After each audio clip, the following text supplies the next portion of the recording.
So good morning friends, welcome to PD classes. Today we have a very interesting topic on behalf of a guy who has come to us. सबसे पहले मैं चाहूँगा कि आप सब mister Satyanarayan को best wishes दीजिए for his selection in NBS and now he is supposed to go for interviews.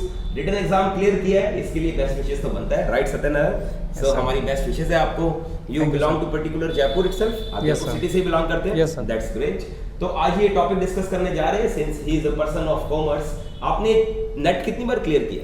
3 times sir. Wow, that's great. अब देखिए नेट क्लियर किया है, पर आप अच्छे से जानते हैं students NBS has its own dignity.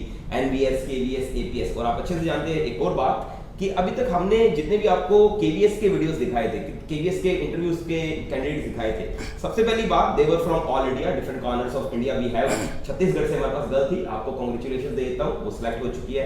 हमारे पास जयपुर, दिल्ली, नोएडा, जहां से भी स्टूडेंट्स थे इन डिफरेंट पार्ट्स, हम अहमदाबाद से भी हमने कैंडिडेट्स दिखाए थे आपको, कश्मीर से, इवन फ्रॉम मुंबई. सो जितने भी कैंडिडेट्स थे इसमें से मैक्सिमम सिलेक्ट हुए. आपने उनकी स्नैप्स भी देखी. इट्स अ राइट टाइम, मैं चाहता हूं सत्यनारायण की स्नैप भी हम सिलेक्शन के रूप में जरूर देखें, राइट? तो अब ये जो टॉपिक है, ये टॉपिक इंटरेस्टिंग है, होप आपके बहुत काम आएगा.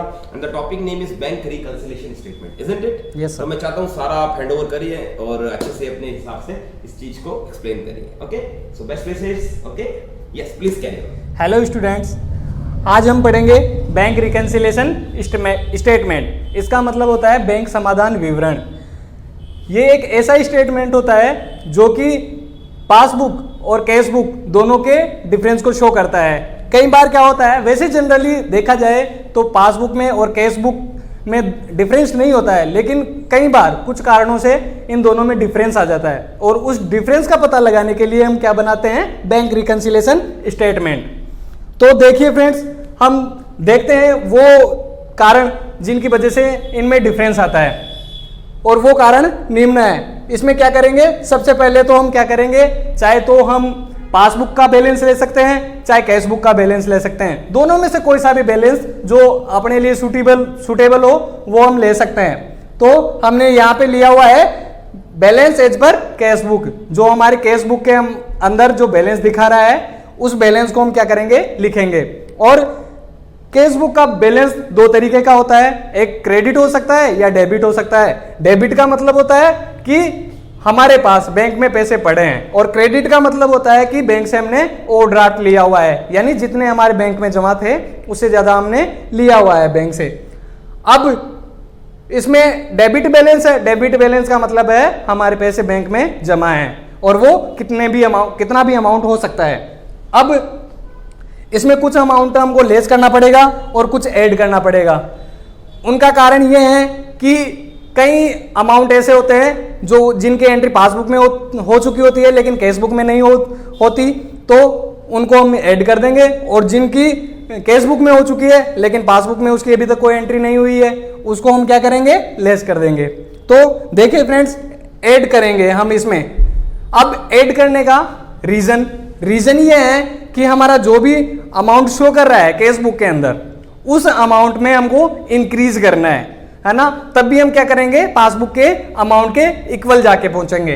अब सबसे पहला पॉइंट है हमारा check issued but not yet present. इसका मतलब होता है कि हमने किसी को चेक इश्यू किया था लेकिन वो अभी तक पेमेंट के लिए बैंक में प्रेजेंट नहीं हुआ है. इसका मतलब ये है कि हमने जब उसको चेक दिया होगा तो हमने क्या किया होगा, अमाउंट को कैशबुक में एंट्री कर दी होगी लेकिन वो पासबुक में उसकी एंट्री नहीं हुई है तो पासबुक में उसका बैलेंस कम आएगा. अब उस बैलेंस को बढ़ाने के लिए हम क्या करेंगे, यहां भी उसका बैलेंस बढ़ाना पड़ेगा और उसको ऐड करना पड़ेगा. तो हम लिखेंगे check issued but not yet present, यानी चेक इश्यू हो गया है लेकिन अभी तक प्रेजेंट नहीं हुआ है. दूसरा पॉइंट है हमारा amount directly deposited by customer. इसका मतलब ये होता है कि कई बार क्या होता है कि हमने किसी कस्टमर को माल बेच दिया लेकिन उसके पास कैश पैसे नहीं थे, तो उसने क्या किया कि बोले सर आपके बैंक अकाउंट की डिटेल में दे दीजिए, हम डायरेक्टली आपके बैंक अकाउंट में पैसे जमा करवा देंगे. तो वो उसने क्या किया, डायरेक्टली डिपॉजिट करवा दिया अमाउंट. तो इसका मतलब क्या हुआ, इसका मतलब ये हुआ कि जैसे ही उसने डिपॉजिट करवाया वैसे ही बैंक वालों ने क्या किया, उसकी एंट्री कर ली, लेकिन हमारी कैश बुक में उसकी एंट्री नहीं हुई थी, एंट्री नहीं हुई थी तो कैश बुक का बैलेंस कम आ रहा होगा, इसलिए हमको भी कैश बुक का बैलेंस बढ़ाने के लिए इसको ऐड करना पड़ेगा। Third point, interest allowed by bank. देखिए स्टूडेंट, जैसा कि आपको पता है कि हम बैंक में अमाउंट जमा करवाते हैं तो बैंक क्या करता है, हमें उसके लिए इंटरेस्ट प्रोवाइड करवाता है। तो जैसे ही इंटरेस्ट बैंक ने क्या किया, हमारे खाते में जमा किया, तो उसने तो पासबुक के अंदर क्या क्या होगा, उसको ऐड कर दिया होगा। लेकिन हमने क्या किया, अभी तक हमें पता नहीं है, क्योंकि जब हम पासबुक में एंट्री करवाएंगे तभी तो हमको पता लगेगा। तो हम क्या करेंगे, इस अमाउंट को भी जोड़ देंगे ताकि हमारे कैश बुक का बैलेंस भी बढ़ जाए। चौथा point, interest and dividend collected by bank. इसका मतलब होता है कि कई बार क्या होता है, हमने किसी अदर बिजनेस में कोई भी अमाउंट इन्वेस्ट कर रखा है, तो अगर इन्वेस्ट कर रखा है तो वो तो या तो हमको इंटरेस्ट देगा या फिर हमको उसके बदले डिविडेंड देगा।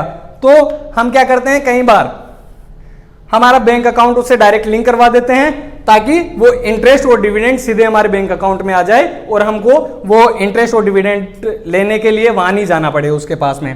तो जैसे इंटरेस्ट और डिविडेंड मिला तो वो बैंक में जमा हो गया, बैंक में जमा हो गया तो उसकी पासबुक में एंट्री हो गई, लेकिन क्या हुआ, वो अभी तक कैश बुक में हमने शो नहीं किया है। तो इसलिए कैश बुक का अमाउंट भी उसके इक्वल बढ़वाने के लिए हमको क्या करना पड़ेगा, इसको ऐड करना पड़ेगा। इस प्रकार जो हमारा डेबिट बैलेंस था और जो ये चारों आइटम जोड़ने से जो बैलेंस आया, उन सबको जोड़ के इनका टोटल यहां पे लिख देंगे। उसके बाद फ्रेंड्स, कुछ आइटम ऐसे होते हैं जो हमको घटाने पड़ेंगे। घटाने का रीजन ये होता है क्योंकि कई ट्रांजैक्शन हमारे ऐसे होते हैं जिन ट्रांजैक्शन से क्या होता है कि हमारे बैंक अकाउंट का बैलेंस कम हो चुका होता है, लेकिन उसके कैश बुक में एंट्री नहीं होने के कारण वो हम क्या करते हैं, उसका अमाउंट कम नहीं होता है। कम नहीं होता है तो ऑब्वियस सी बात है, कम नहीं होगा तो डिफरेंस आएगा। अब उस डिफरेंस को अपन सॉर्ट आउट कर रहे हैं तो उसके लिए हमको यहां भी उसको घटाना पड़ेगा। अब ये 4 ट्रांजैक्शन है, उसमें है सबसे पहला check deposited but not yet collected. इसका मतलब क्या होता है कि हमने कोई माल बेचा या सर्विस दी, उसके बदले क्या किया, जिस व्यक्ति ने माल खरीदा है या सर्विस ली है हमसे, वो क्या करेगा, हमको चेक दे देगा। चेक दे देगा तो हम उसको बैंक में डिपॉजिट करवा देंगे ताकि पैसे हमारे अकाउंट में आ जाए। अब जैसे हम जमा करवाएंगे तो हम तो कैश बुक में इसकी एंट्री कर चुके होते हैं, लेकिन जब तक बैंक को उस चेक का पैसा नहीं मिलेगा तब तक बैंक क्या करेगा, उसकी एंट्री नहीं करेगा। एंट्री नहीं करेगा तो वहां पे अमाउंट कम है तो यहां भी हमको कम करना पड़ेगा, है ना। तो इसलिए हम लिखते हैं cheque deposited into bank but not yet collected. Second point, bank charges and interest charges by bank on OD. बैंक क्या करता है, यहां बैंक ओडी का मतलब होता है बैंक ओवरड्राफ्ट। बैंक क्या करता है कि हमें बैंक ओवरड्राफ्ट की सुविधा प्रोवाइड करवाता है। बैंक ओवरड्राफ्ट क्या होता है कि जितना अमाउंट हमारे बैंक में जमा होता है उससे ज्यादा अमाउंट हम कई बार हमको जरूरत होने पर बैंक से ले सकते हैं। बैंक इसके लिए हमसे क्या करता है, कुछ चार्जेस लेता है और हमको ये फैसिलिटी प्रोवाइड करवा देता है। तो बैंक क्या करता है। और दूसरी बात, बैंक में हम खाता खुलवाएंगे तो क्या होगा, बैंक उसका एनुअल चार्जेस लेता है। बैंक हमको क्या देता है, एटीएम देता है, एटीएम फैसिलिटी प्रोवाइड करवाता है, उसके लिए एटीएम चार्जेस लेता है। बैंक अपन को क्या देता है, क्रेडिट कार्ड देता है, क्रेडिट कार्ड के बदले वो एनुअली कुछ क्रेडिट कार्ड की फीस वसूल करता है। तो वो सब चीजें क्या होगी, उन सब के लिए बैंक क्या करेगा, बैंक हमसे चार्जेस लेगा। तो बैंक जैसे ही अब बैंक में हमारे पैसे पड़े हैं तो बैंक जैसे ही या तो ईयर कंप्लीट होगा या मंथ कंप्लीट होगा, उसके हिसाब से बैंक तो उसको क्या कर लेगा, वहां से डिडक्ट कर लेगा। लेकिन उसने तो डिडक्ट कर लिए, लेकिन इसके बारे में हमें पता है नहीं तो हमारी केस बुक में इसकी एंट्री नहीं हुई होगी और नहीं हुई होगी तो हमारा अमाउंट ज्यादा शो कर रहा होगा। इसलिए उस अमाउंट को कम करने के लिए हम क्या करते हैं, बैंक चार्जेस को और इंटरेस्ट चार्जेस जो ओडी पे होता है, ओवरड्राफ्ट पे होता है, वो हम लेस कर देते हैं।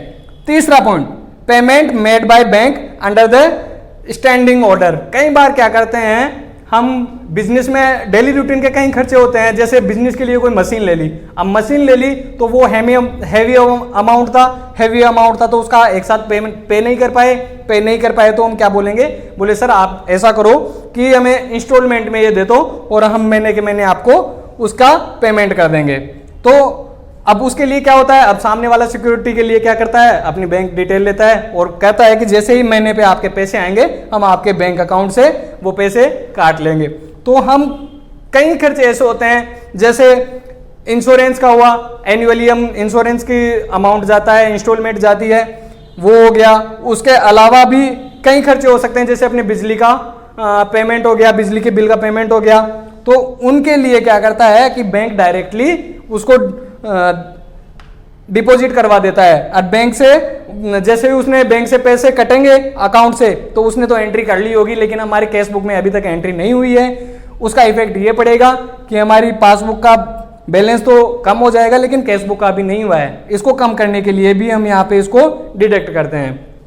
चौथा और लास्ट पॉइंट इसका ये है, चेक एंड बिल डिपॉजिटेड और डिस्काउंटेड बट डिसऑनर्ड। इसका मतलब ये होता है फ्रेंड्स कि चेक या बिल हमने क्या किया, हमको चेक मिला किसी से या बिल हमको मिला, वो क्या था, फर्दर किसी डेट का था। तो क्या हुआ, उस डेट पे हमको पैसा मिलता, लेकिन हमको पहले जरूरत पड़ गई तो हम क्या करेंगे, बैंक के पास जाएंगे और बैंक से रिक्वेस्ट करेंगे कि आप हमें क्या कीजिए, ये अमाउंट हमको दे दीजिए, और जैसे ही मैच्योरिटी डेट पे वो पैसा मिलेगा आप वो पैसा उनसे वसूल कर लेना।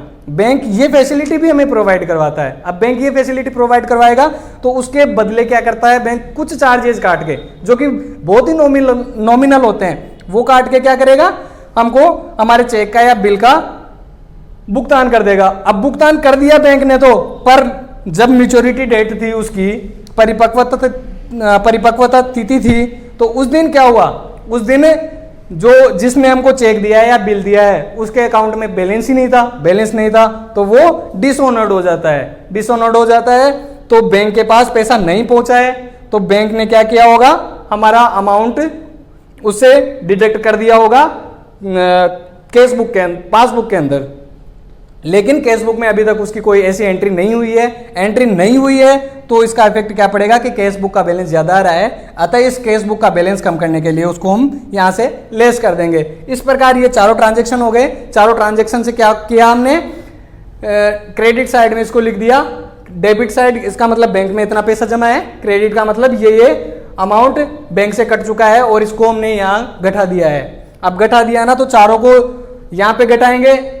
अब जो ये बैलेंस आएगा वो पासबुक के हिसाब से आएगा।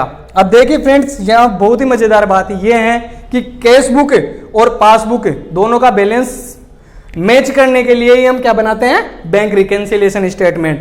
तो ये इस प्रकार जितने भी ट्रांजैक्शन है, उन ट्रांजैक्शंस की एंट्री करने के बाद क्या हुआ कि बैलेंस मैच हो गया। बैलेंस मैच हो गया तो इसका मतलब सही है। अगर ये बैलेंस मैच नहीं होता है तो इसके सिर्फ दो कारण होते हैं। एक कारण तो ये कि कोई ना कोई ट्रांजैक्शन हमसे छूट गया है, और दूसरा कारण ये है कि हमने अमाउंट लिखने में कहीं गड़बड़ी कर दी है। तो उन दोनों को आप ढंग से देखोगे तो कहीं ना कहीं वो गलती आपको मिल जाएगी और ये बैलेंस उनका मैच हो जाएगा। इस प्रकार हम कैश बुक का बैलेंस और पासबुक का बैलेंस दोनों को मैच करते हैं, और इसी मैच के लिए हमने ये सारी प्रोसीजर की है और इसको बोलते हैं bank reconciliation statement. I hope students आपको कुछ समझ में आ गया होगा कि बैंक रिकंसिलिएशन स्टेटमेंट क्या होता है और कौन से ऐसे कारण होते हैं जिनकी वजह से पासबुक के बैलेंस में और कैश बुक के बैलेंस में डिफरेंस आता है। तो I hope really it's appreciable. और जो भी टॉपिक आपने समझाया आज रिगार्डिंग बैंक रिकंसिलिएशन स्टेटमेंट, ये हमारे स्टूडेंट्स को बहुत बेनिफिट देने वाला है, क्योंकि बहुत से हमारे स्टूडेंट्स ऐसे हैं जो इस पर्पस से हमारे चैनल पर आते हैं ताकि वो नॉलेज गेन करें। तो सिर्फ नो डाउट आप इंट्रोस डेवलप कर रहे हैं, आप अपनी पर्सनालिटी डेवलप कर रहे हैं, आप इंग्लिश स्पीकिंग डेवलप कर रहे हैं, आप ग्रुप डिस्कशंस डेवलप कर रहे हैं, थोड़ा नॉलेज गेनिंग भी जरूरी। कल अगर आपको डेमोस्ट्रेशन देना पड़े, आपको कोई टॉपिक समझाना पड़े, तो definitely you require a good knowledge. और होप ये हमारे स्टूडेंट्स के लिए भी बेनिफिट रहेगा। जितने भी कॉमर्स के कैंडिडेट्स हैं वो इस चीज को ज्यादा अच्छे से और एंजॉयफुल वे में सीखेंगे बिना किसी किताब को रीड किए, right. So we are thankful to Mr. Satyanarayan, okay, for giving such a appreciable lecture. I hope this will be very fruitful for all of you. Thank you, Mr. Satyanarayan. Thank you, sir. Thank you.